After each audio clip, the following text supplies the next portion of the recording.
Voice of சாரதி சேனலுடைய subscribers எல்லாத்துக்கும் மிகப்பெரிய வணக்கம்ங்க. இன்னைக்கு நம்ம இந்த வீடியோல என்ன பார்க்க போறோம் அப்படின்னா,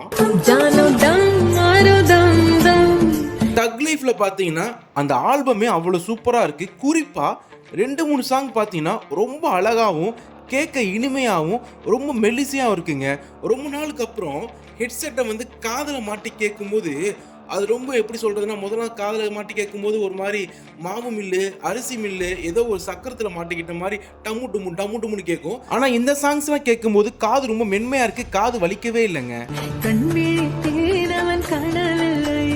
அதுவும் சின்மை பல வருஷத்துக்கு அப்புறம் ஒரு பாடல் ஒன்று பாடியிருக்காங்க இந்த படத்துல, முத்தமலை அப்படிங்கிற ஒரு பாட்டுங்க.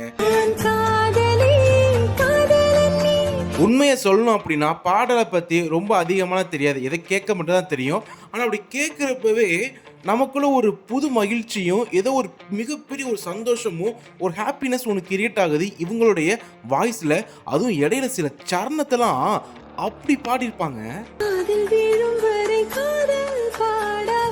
ஒரு நல்ல சாங், நல்ல லிரிக் அப்படி இருந்தால் மட்டும் அந்த பாடல் நமக்கு பிடிக்காது. அதை பாடக்கூடிய குரல், அந்த வாய்ஸ் எவ்வளோ அழகா மென்மையாக ஆக்கப்பூர்வமாக இருந்தால் மட்டும்தான் அந்த பாட்டு சீக்கிரமாக நம்ம மனசை போட்டு இழுக்குங்க.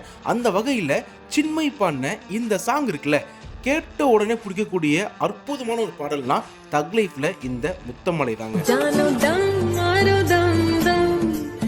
இந்த வாய்ஸ், இவங்களோட வாய்ஸ் தான் தமிழ் சினிமா பேன் பண்ணி வச்சுருந்தாங்க, இனிமேல் பாடக்கூடாது அப்படின்ட்டு. ஆனால் மறுபடி பாட வந்திருக்காங்க. அந்த வாய்ப்பை கொடுத்தது மறுபடியும் ஏஆர் ரகுமான் தான். இவங்க தொடர்ந்து நிறைய படங்களில் சின்மை பாடணும், நம்மளை ரொம்ப சந்தோஷப்படுத்திக்கிட்டே இருக்கணும், என்டர்டெயின் பண்ணிகிட்டே இருக்கணும். இந்த மாதிரி சில பாடல்கள் வந்தால் தான் நம்ம காது கொஞ்சம் நல்லா இருக்கும், கேட்கவும் நல்லா இருக்கும்.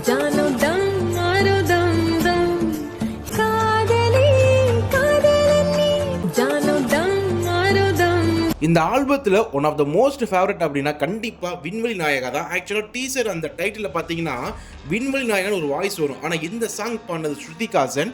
அவங்க வாய்ஸில் விண்வெளி நாயகா கேட்கும்போது ஒரு மாதிரியாக தான் இருந்துச்சு. ஆனால் செகண்ட் டைம் கேட்குறப்ப ஏதோ வேறு உலகத்துக்கு கொண்டு போயிட்டாங்க. இது சொல்கிறது ஓவராக தான் இருக்கும். இவங்க பாடினதை ஆடியோவை கேட்காம விஷுவலாக பாருங்கள். ஸ்டேஜில் அவங்க பண்ண பெர்ஃபார்ம்லாம் நெருப்பு மாதிரி இருக்குங்க, நெருப்பு மாதிரி. அந்த ஸ்டேஜில் பேக்ரவுண்ட் ட்ராப்பில் சென்டரில் ஸ்ருதிகாசன் சாரி கட்டிட்டு மைக்கு கையில் பிடிச்சிட்டு அப்படியே வாயை பொழந்து பாடுவாங்க. அது என்னமோ தெரியலங்க, இந்த பாடல்லாம் அடுத்துதாங்க அவங்க பண்ணக்கூடிய அந்த மேனரிசம் இருக்குது பார்த்தீங்களா, அந்த ஆட்டிடியூடு, அந்த ஸ்டேஜில் நின்று தைரியமாக போல்டாக ஒரு மாதிரி ஒன்று கர்வமாக பாடுவாங்க. அதை கேட்குறப்ப பார்க்குறப்ப பார்த்தீங்கன்னா செம்ம சாங்கில் அப்படி தான் இருக்கும் அந்த ஃபீல். ஸ்ருதிகாசன் வாய்ஸில் அப்படி ஒரு கணம் இருக்குது, அப்படி ஒரு ஆளுமை இருக்குது. இவங்க பாட பாட அந்த பாட்டு வேற எங்கேயும் ஒரு தளத்துக்கு கொண்டு போகிற மாதிரி ஒரு ஃபீல் ஆகுது. அது என்னமோ தெரியலங்க, மணிரத்னம், ஏஆர் ரகுமான் அந்த கூட்டணி சேரும்போது அந்த ஆல்பம் ரொம்ப நல்லா இருக்குது, ரொம்ப அருமையாக இருக்குது.